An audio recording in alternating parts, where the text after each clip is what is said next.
LG साहब अब बुजुर्ग हैं, बड़े हैं और वो यूनियन मिनिस्टर रहे हैं, और मैं LG साहब से यही रिक्वेस्ट करूंगा कि आप जम्मू कश्मीर के लोगों को कंफ्यूज मत करिए।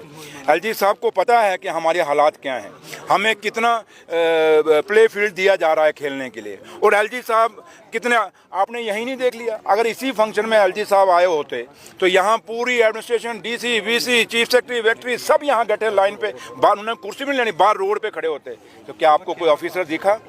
LG साहब को कहना कि जनाब जब ऑनरेबल चीफ मिनिस्टर साहब किसी फंक्शन में जाते हैं, हम आपके DC नहीं देखते, आपके डिपकॉम नहीं देखते, आपके IG नहीं देखते, आपके DG नहीं देखते, आपके चीफ सेक्रेटरी नहीं देखते, आपका SSP नहीं देखते, तो बताएं फिर कौन सा सरकार के पास पावर है?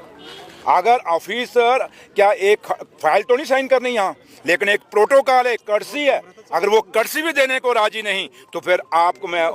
LG साहब, आप किस मुंह से कह रहे हो कि मैंने सरकार को फ्री हैंड दिया है? फ्री हैंड नहीं है LG साहब, आपने हर चीज़ अपने कब्जे में रखी है, क्योंकि कैडर आपके पास है, ये सेक्रेटरी आपके पास हैं, ये IPS IAS अफसर आपके पास हैं, वो अगर सरकार का काम करना भी चाहते हैं ऑफिसर, तो आप उनको करने नहीं देते। ये सच्चाई है, अगर हम बोलेंगे तो हम नहीं चाहते कि कन्फ्रंटेशन हो बिटवीन LG एंड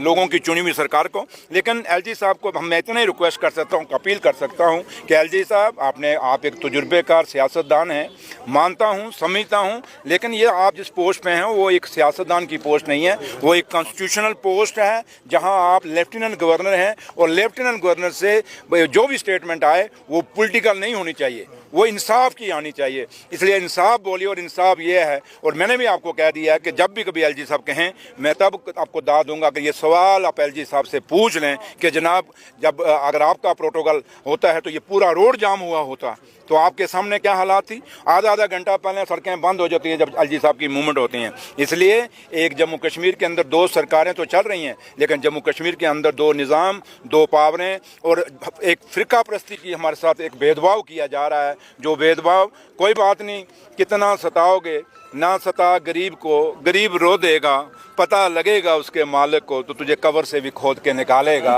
हम जम्मू कश्मीर के लोग हैं, डरने वालों से नहीं हैं। हम एक ही बात जानते हैं कि अपने हकों के लिए लड़ते हैं, अपने हुकूक के लिए लड़ते हैं, और अपने हकों को लड़ने के लिए हम हमेशा हिंदुस्तान के आइन का सहारा लेते हैं, हम हिंदुस्तान की डेमोक्रेसी का सहारा लेते हैं। जम्मू कश्मीर के लोग देशभक्त हैं, देशभक्त रहेंगे सदियों सदियों, जब तक ये देश रहेगा मेरा देश, उस देश के हम हमेशा वफादार रहेंगे। जम्मू कश्मीर